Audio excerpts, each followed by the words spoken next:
Homi percek következnek. Homi percek. Főszerepben egy innerizzó, méghozzá egy színes innerizzó, és az egyszerűség kedvéért most nem adjuk hozzá, azt egyébként vissza lehet nézni egy előző adásunkban, ott megmutattuk, hogy kell hozzáadni, szóval most hozzá van adva az innerizzó, és egy color loopot fogunk létrehozni. Igen, ami lényegében annyi, hogy egy adott színen világít az izzónk, és szépen átváltozik egy másik színné, majd egy másik színné, és egy ilyen folyamatba fog tulajdonképpen belefutni a mi kis automatizmusunk. Jó, ehhez hozzáadunk a Flow Creator felületen egy plusz flow-t, amit, hát én egész egyszerűen csak annyit mondanék, hogy amikor ez a flow el van indítva, ezt elindítjuk manuálisan majd valamilyen, elindíthatjuk egy flowból is ezt a flow-t, tehát valaminek a következményeképpen, de ez a flow azért lesz felelős, hogy ezt a color loopot csinálja nekünk. Oké. Akkor nagyon egyszerű, kiválasztom az izzómat, ami az RGBV Z3 néven fut, és azt mondom neki, hogy set a random color, tehát állítson be egy tetszőleges színt, egy véletlenszerű színt, és ezt megfűszerezem azzal, hogy mindezt 3 másodperc alatt tegye, tehát a duration-t, hogyha bekapcsoljuk, akkor az átmenet, amíg ez az adott állapotból egy tetszőleges színt beállít, annak 3 másodperces átmenete lesz, ugye különböző színeken keresztül, tehát van egy színskála, amin ő keresztül megy. Jó, ezt beállítjuk, utána hát ezt lementjük, ezt a flow-t, már csak azért is, ezt úgy hívják, hogy color loop. Oké. És mivel lementettem ezt a flow-t, meg tudom azt csinálni, hogy mondjuk 5 másodperc múlva újraindítom ezt a flow-t.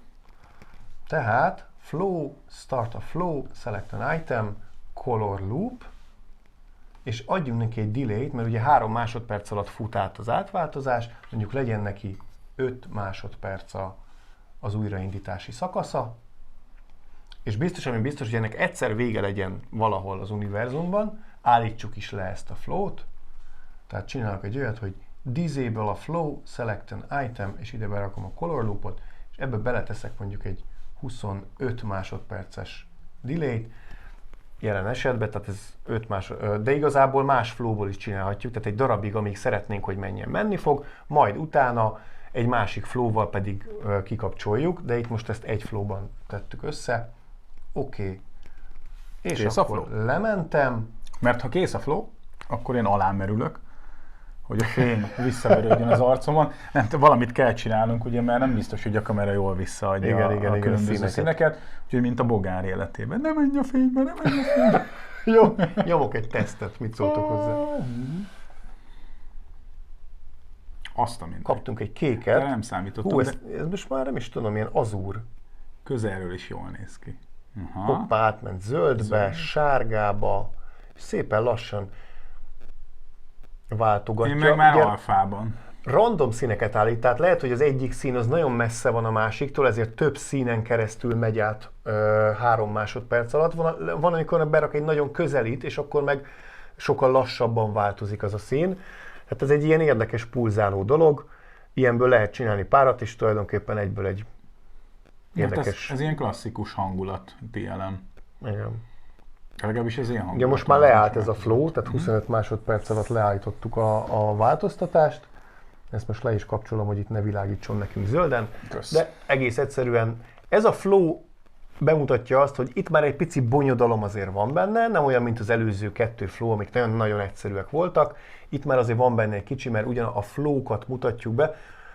Az egész Hominak ez a flow rendezése, ez egy elég speciális dolog. Nagyon egyszerű kis szeletekben automatizálunk, majd ezeket a szeleteket tudjuk egymáshoz fűzni, összefűzni automatikusan, akár újraindítatni. Tehát a flow-ban nagyon-nagyon sok lehetőség rejlik.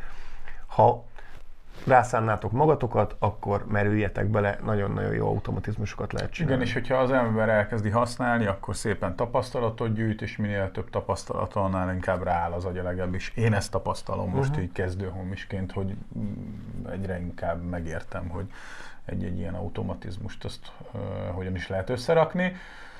Köszönjük szépen a figyelmeteket, ne felejtsetek el feliratkozni, nyomjatok csengő gombot, lájkoljatok, diszlájkoljatok, kommenteljetek. Válaszolunk is, igen? Bár az átfutás az nem mindig gyors, ezért elnézéseket kérjük. De igyekszünk a legjobbat. Illetve megtenni. Hallgassátok a podcastunkat bármelyik podcast felületen. Köszi még egyszer a figyelmet, jövő héten újra találkozunk. Sziasztok! Sziasztok!